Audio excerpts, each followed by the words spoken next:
When you look at ancient Egyptian art, what do you really see? I mean, are they just beautiful pictures of gods and kings? Or is it something more? What if I told you that every single image, from a flower to a fearsome animal, is actually part of a complex visual language, a message sent to us across thousands of years? Together, let's learn how to read it. So here's our game plan. We're going to decode that language. First, we'll get the big picture. Then we'll see where these incredible symbols even came from. After that, we'll dive into their crucial role in life and, of course, death. And then we're going to do a deep dive into one of the most iconic symbols of all time, before we wrap up by asking what it all means for us today. Okay, take a look at this. On the surface, we see the ibis-headed god Thoth, who, was the inventor of writing. But look closer. The hieroglyphs all around him, they are not just decoration, not even close. They're a form of communication, a way to channel divine power and make big abstract ideas totally real. Every single line and figure here is just packed with meaning. So the big question is, how can we learn to read it?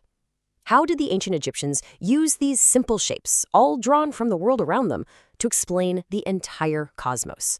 We're talking everything from the creation of the universe to the journey of the soul. Well, let's find out. So to understand this language, we first have to ask a pretty basic question. Where did this enormous library of symbols even come from? For the ancient Egyptians, the answer was, well, everywhere. It was all around them, in the gods they worshipped, the nature they observed, and the myths they told each other. They really drew their inspiration from three main places. First, you have the divine world. All the gods, the creation myths, that gave them symbols like the sun disk. Then, the natural worlds provided this incredibly rich vocabulary of plants and animals. And finally, the human body itself was a source for some really powerful symbols, like the famous Eye of Horus. This is a perfect example of how they turned something ordinary into something extraordinary. Take the lotus flower. Simple, right? But it closes up at night and then reopens in the morning. So for them, it became this incredibly powerful symbol. It represented the creation of the universe out of darkness, and it symbolized the promise of rebirth after death. They could even turn fear into faith. The hippopotamus was one of the most dangerous animals in ancient Egypt, genuinely terrifying. But they took its ferocity and they transformed it into the goddess Taweret, a protective deity for mothers during childbirth.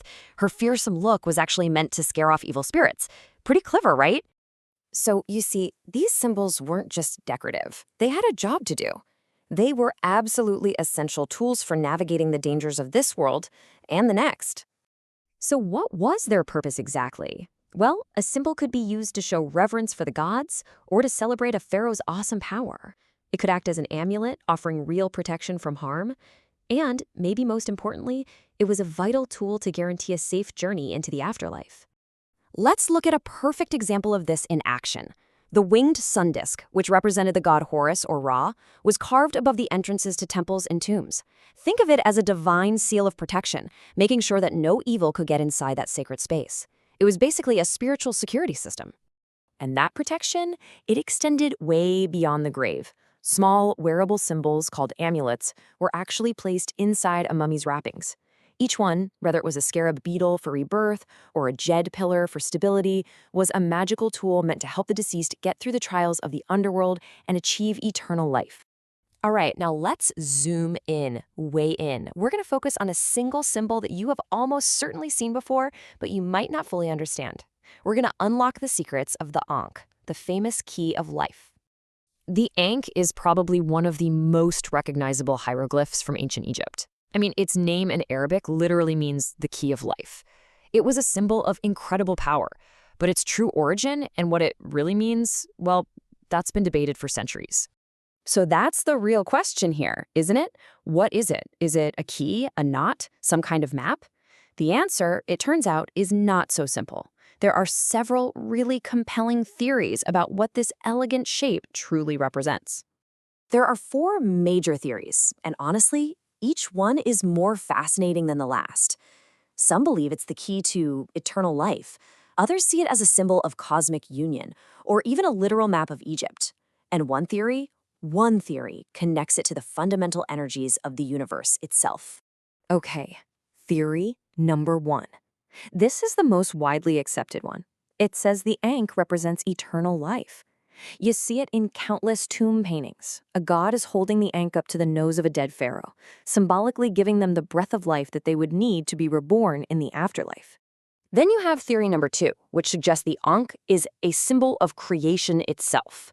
In this view, the oval loop at the top represents the feminine principle, maybe the womb of the goddess Isis, while the T-shape at the bottom represents the masculine principle of the god Osiris. Put them together, and their union creates life. Theory 3 is a bit more recent, and it's a geographical one. It proposes that the Ankh is actually a simplified map of Egypt. The vertical line is the Nile River flowing up from the south, the horizontal line represents the east and west banks, and that loop at the top, that's the fertile Nile Delta where the river meets the sea. So the key of life was, literally, the river that gave life to all of Egypt. But the most mind-bending theory is also the most modern one. To get it, we have to jump forward thousands of years. In the 20th century, a physicist named Walter Bowman Russell proposed that the whole universe is based on the interplay between two fundamental forces: a male electrical energy and a female magnetic energy. Now, look at the Ankh again.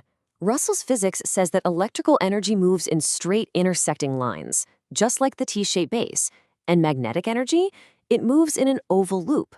The Ankh, then, is a perfect diagram of the two balanced cosmic forces that create reality. So you have to wonder, did the ancient Egyptians understand a fundamental principle of the universe that modern science is only just now rediscovering?